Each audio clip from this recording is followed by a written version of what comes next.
Hey, it's James from Marketing for Restaurants here, and welcome to episode 169 of Secret Sauce, the restaurant marketing podcast. The 7 most common restaurant marketing mistakes. Some restaurants are quiet, lose money, and the owner works 70 hours a week. Other restaurants are busy, profitable, and the owners work a few hours a day. What's the difference? They have a secret sauce.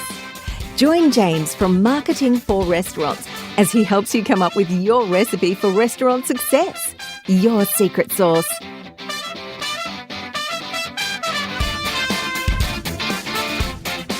Hey team, welcome back to the podcast. Today we're going to go over some of the old things that we've talked about for a little while in all of the years that we've been doing the podcast, and some of the new things that have changed as we look at restaurant marketing today, what we're seeing in the marketplace. That's really important because I see today so many restaurants that are the best restaurant that no one's ever heard of. They've got an amazing story, amazing food, amazing people, amazing processes, and yet there's just not enough people who know about what it is that they do, the food that they create, the emotions that they create within their customers and for their staff. And they struggle. They struggle financially. The owners are putting in all of these hours and they're not getting the return that they should be, that they deserve for all of the work, for all of the expertise that they've got. So I always say, running a restaurant, it's a full contact game.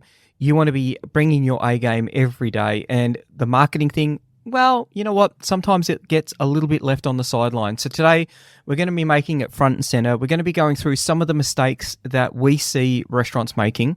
Some of those mistakes that kill restaurants, and that's really sad. That's scary. So we'll come up with some of the things that you can do. Many of these things, they're pretty simple to be able to do. Many of these things are going to be talking about episodes in previous podcasts, which you'll be able to go and have a listen to and say, oh yeah, that is something that we could do a good job with. As with all of our podcasts, when we talk about something, I'll try and give you an example of someone that we've worked with or someone that's talked to us about some of the problems that they've got so that you can sort of understand just the impact that this has on your business if this is one of the mistakes that you're making. So the first mistake, number one, and it's a big one, it's one that we see happening all the time, is not doing any marketing. So now the example I've got for this is this guy's actually, he does do quite a bit of marketing. He puts quite a bit of work out there to make sure that people know about what it is that he's got. Now, he's a little bit different. He's a brewery, kind of a pub. They do their own brewing, craft beer, quite interesting, European style. So they've got a lot of interesting beers there. The kind of place where you could go back 2 or 3 times just to sort of work your way through the menu. Lots to like about it. I've been there on a couple of occasions.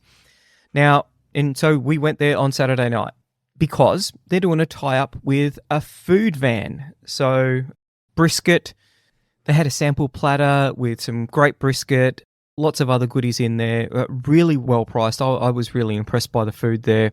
So, you know, he's doing a tie-up with a food van. That's really good.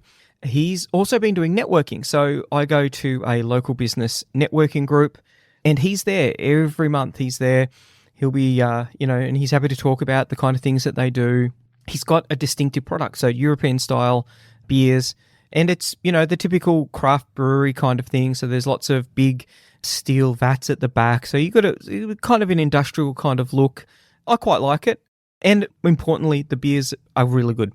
So he's got a distinctive product. He's got something unique about his product. So it's something that would drive you to come in.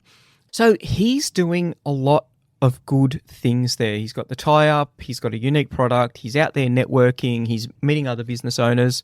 Interestingly enough, he's not actually doing any marketing to tell their story. I found out about the tie-up with the food van, which I thought, that's amazing, we should go there and try it out. And I took the family there. And so we spent $85 on food and around $60 in beer. So we bought some takeaways. I found out about it from Facebook.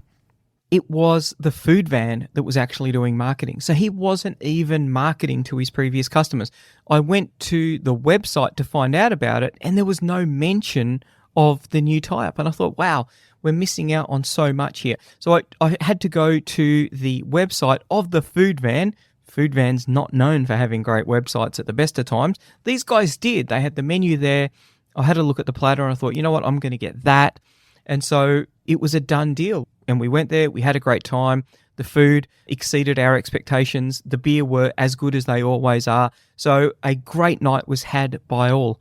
I would never have known about it if it wasn't for the food van. Now, when we talk about doing joint ventures, this is one of the things. You get access to their marketing channels just as they should be getting access to your marketing channel. Now, he's letting the team down, not doing a lot of marketing. He could have easily persuaded me to come along just off the relationship that we have with that business. But no marketing, no result.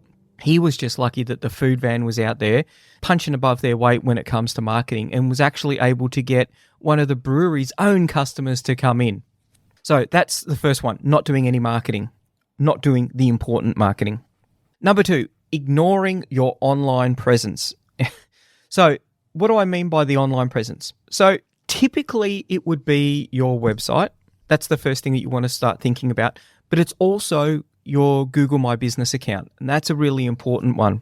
So we've got a little side hustle, which is a co-working space, and it had been a little bit quiet for a couple of months. We hadn't had any inquiries, and I thought, well, that's really weird. So I did a Google of the co-working space, and in the browser that I use to manage our online presences, and it came up with our Google My Business account, and it said this business has been delisted. And I thought, that's a problem.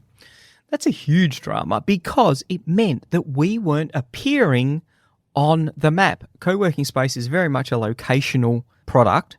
So we had to go through the process of investigating why it was that it had been delisted. To be honest, I'm not really sure why. We sent through some information to them and eventually it was relisted. And you know what? That was about 10 days ago and we've had 2 inquiries, and including one of those who's become a customer. Many people sit there, they think that it's a little bit quiet. As soon as I started to think that it was a little bit quiet, I started investigating. Glad I found it because we're now literally back on the map. We did a whole episode on the Google My Business and why it's so important. Definitely something that you should be thinking about. Have a think about the reviews that are written about your business as well. A lot that can be done there. Don't forget your local SEO. This is something that we see a lot of the time when a restaurant will say, oh, we don't get a lot of leads from our website. Then you have a look and there's very scant details. They're not really helping Google in understanding where the business is. They might have the address listed, but without your Google My Business set up, without a list of the suburbs where people would come from, because don't forget, you may or may not be a destination of choice that people are going to go searching. If you're out and about a little bit, then you want to do a bit of work to make sure that Google sees you as being a restaurant where people from multiple suburbs could think about going to. That's a really important one. So make sure that you're checking out your online presence. And I'll include a link in the show notes to our Google My Business podcast. That was actually a really popular one. I was surprised at how many people, because it's a little bit technical, but obviously it's a big drama for a lot of people. And we saw it ourselves, just the number of leads that literally dried up. Number 3, now I referenced this in the first one, some Facebook marketing. Facebook marketing, you know what? It's a little bit old school. The demographics a little bit older. I'll tell you a funny thing about the demographics in Facebook. They're the people with lots of money. So middle-aged people, people who are a little bit older now, who are using Facebook, wow, you can drive some really, really effective traffic with some Facebook ads. A huge believer in Facebook ads. Huge believer in Facebook ads still. There's lots of people who like to write about how it's the end of Facebook. I'm not really seeing that. We're continuing to spend money with Facebook because we're continuing to see those results. We see those results for a number of reasons. Firstly, you can target by location.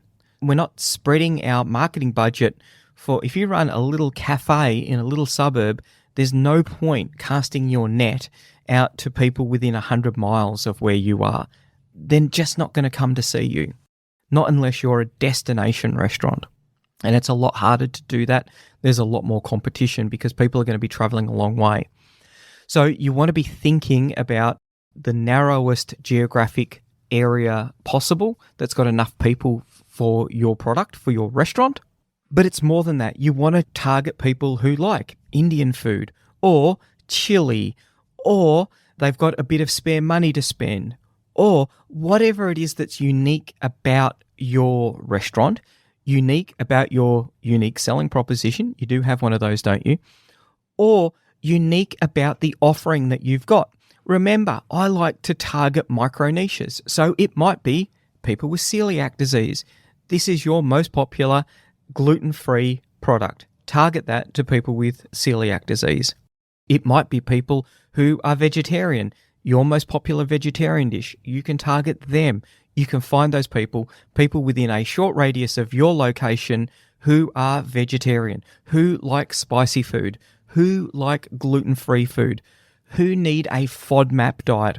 All of those things, they're in there. You can find them and you can do it really easily. My big thing with Facebook, what works? What's going to work for your restaurant? I don't know. But we can come up with 20 ideas and you can test them. And the thing I love about Facebook, you can run a campaign for $2 or $3 a day. And you look back at it over a month, you might have spent $100. Have you seen an increase in the number of people ordering gluten-free products? If you have, then that campaign is probably working. And remember, what's the long-term value of a customer? If someone comes in, they're looking for a gluten-free product, they have it and they think, wow, this is really nice, this is yummy, I'd like to eat it more often. How many times are they likely to come back? This is a big deal because your loyal customers, they are the heart of the profitability of your business. The people who are blowing through, the people who are going to come in and they're going to try your stuff once, they're good. They're a little bit of extra profit on top. But if you've got enough people coming in on a regular basis, wow, that's a lot.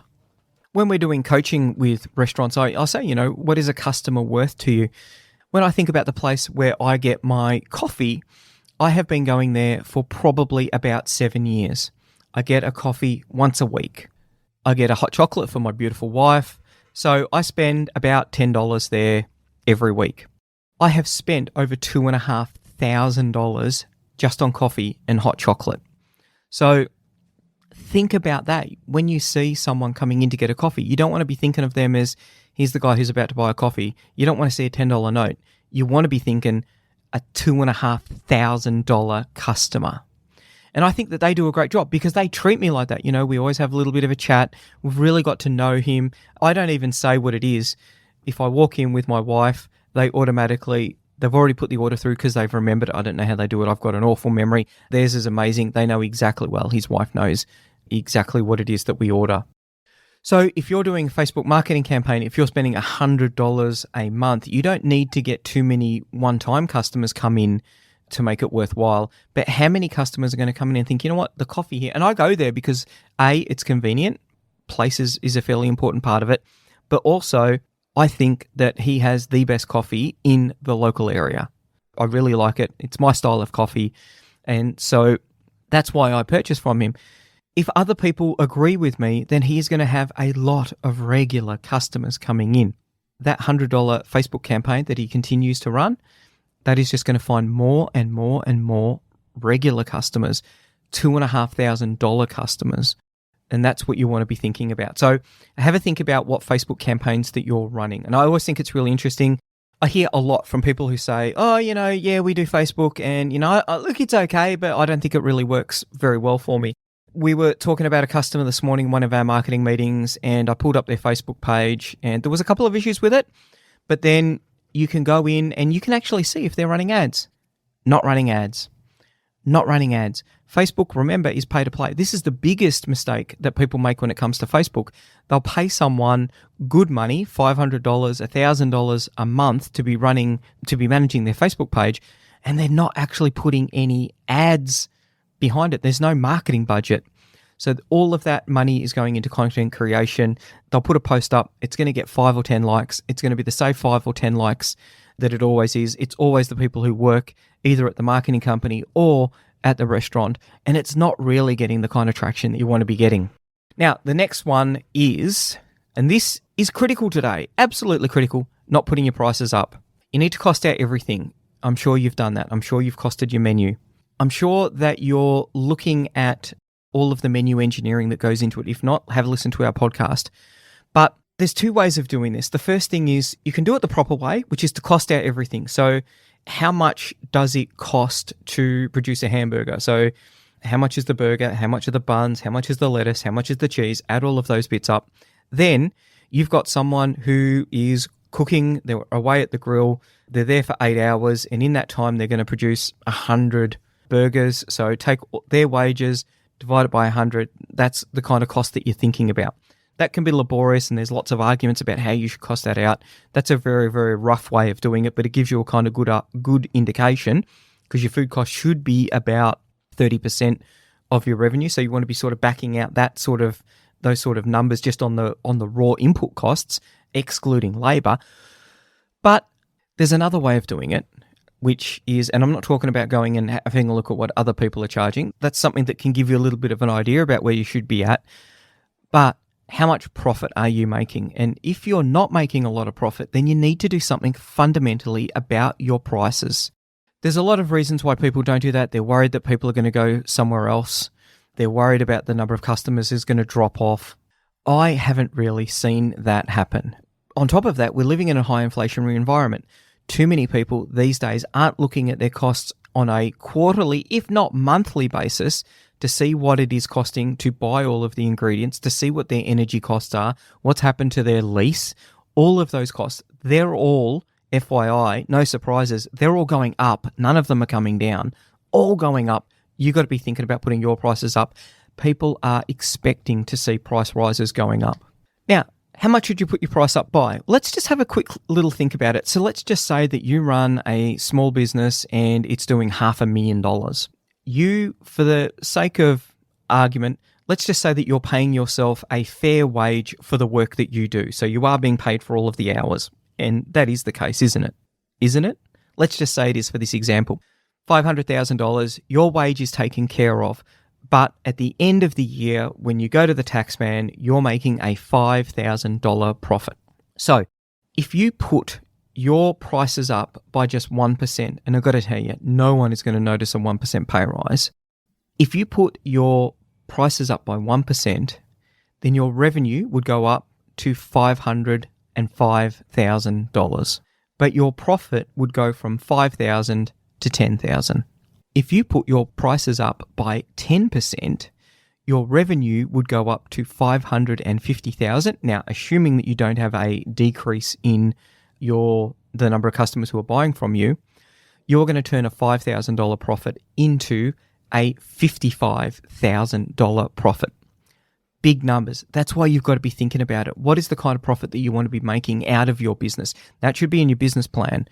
What is the kind of margin you need to be making? What is the number of customers you need to be serving? How is your marketing plan going to support all of that? We'll come back to that a little bit later. Now, if you're going to do it properly, then have a look at our menu engineering episodes. We talk about the Boston Consulting Group's matrix, your dogs, your plow horses, your stars, your puzzles. Go back over that. Work out which one of each of your menu items, where do they sort of sit in that matrix? Work with the stars. Make sure that you're selling more of them. They're the ones that you sell a lot of and you make good money on them. We love those. Increase the cost of your plow horses so that you're getting more money for them. Get rid of the dogs. There's a local restaurant that I know, and they've started doing some marketing. They've revamped their website. Not with us, which is a bit sad. They've revamped their website. They've got menus printed. They've got a big menu board up that's painted. They're doing all of this work, but the one thing that they haven't done, and this is because they've got a restaurant marketing person in. And you know what? It's not about restaurant marketing. It's about building a profitable business. And that's, from our point of view, that's where I think it starts. No one said to them, put your prices up. So they've just gone and created a whole heap of marketing collateral. You know, the website, you can change your menu on the website. That's easy. But they've printed out thousands and thousands of menus to give away to people. QR codes. They've gone the whole shebang. There's a lot of work that they've done, but they haven't put their prices up. And I fear that that's going to kill them, because we're seeing in Australia, inflation has been almost at 10%. It's coming back a little bit because interest rates are going up, and that's happening around the world. But in some of those things like milk has gone up a horrendous amount. They're costs that you can't get back. So they are increasing the losses that you're making. And you know what? If you get a lot more customers in some cases, you're going to increase the amount of money that you lose. And that is a very scary thought. So make sure that you're having a look at your costs. You've got to be doing it more frequently than ever because of the fact that we're now in a higher inflationary environment. Now, the seventh most common, number 5, is email marketing. People just aren't doing email marketing. I was pleasantly surprised.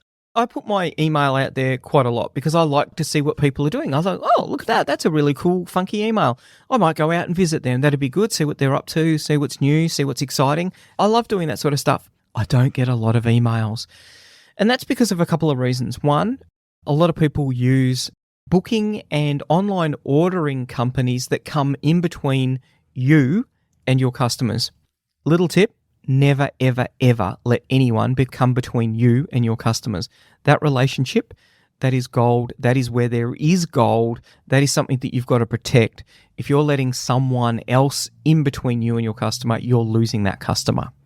And we see that with Menulog, Just Eat, Uber Eats. They won't share those contact details with a restaurant at all. And I think that's madness. That's why we've got Restolo. That's why we've got Forbes. Forbes is the free online restaurant booking system. And you know what? Every month, it just quietly takes between $500,000 and $1 million worth of bookings for customers. It's free. It doesn't cost anything. And they get that email address. It goes into their little marketing database so that they can email out those customers. Cool. Super cool. And it does work. I got an email from a restaurant that I've been to a couple of times. And they'd been on MasterChef. So MasterChef, most people know MasterChef. And I thought, wow, that's really cool. And so I sent them an email, just talking about our experiences with working with restaurants that have been on MasterChef. But you've got to be out there. You've got to be sending. Email is such an easy one because it's people who've been to the restaurant. They've already got that relationship with you. It's quick, it's effective, and it's really cheap. Something that you want to be thinking about. Mistake number 6, poor photos, poor videos. I've got to tell you, there is no excuse these days for poor photos and videos. If you've got a mobile phone that is less than 3 years old, you can probably take amazing photos with it. Take a little bit of time to capture. You spend so much time in the kitchen creating these amazing culinary dishes, and yet so often we see restaurant owners who won't take a little tiny amount of time to take a nice photo of something that looks appealing. The restaurant that we were looking at this morning, they had a whole heap of photos and they were quite poor. They tried to spruce them up by using some filters that just made them look ordinary and weird. They had things where the bowl would be in focus and the food wasn't in focus. And I said to the team, what am I meant to do? Am I meant to eat the bowl here? Why is the food not in focus? That's what you're trying to drive. But no, we don't see that. So have a think about the imagery and the videos that you're putting out. I know a lot of people are scared to do videos, but even if it's just some sizzling steak that's being flame grilled, something with steam coming off, the look on some customers who are delighted by the amazing food that you produce, having an amazing time. Don't forget that experience. If you can capture that experience, that's what most people want. Sell experience because that's where the margin is. Super easy to do. I know, and still, we work with restaurant photographers all the time because they will do a better job than you, but often you can get close. You can get close with your mobile phone, and that means it's free. That means that you're capturing what is happening in the restaurant now, and you could be putting that up on Facebook, creating that dominant narrative about, look at the amazing fresh food that we've got coming in. I always remember, I think that, the gold standard story of sadness about this was I went to a local fish and chip shop that we were doing a bit of marketing for, and he actually got deliveries of fresh fish. He wasn't using pre-frozen stuff. He was getting the fish in, he made the batter himself, he cut the fish up, and it was like, why aren't you telling this story? And he goes, well, isn't that what everyone does? I mean, he kind of knew that it wasn't. He didn't see it as being special, and I thought, wow, your fish tastes amazing because this process is amazing. Fresh fish, fresh batter, fresh oil. This is why your fish is amazing. You got to tell that story. We built him up a bit. Well, actually, in fact, he was significantly more successful over the 12 months we were looking after him.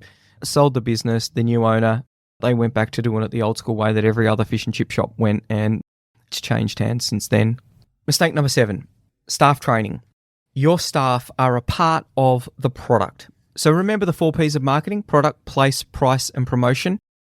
Part of the product is your staff, the way that they interact with the people.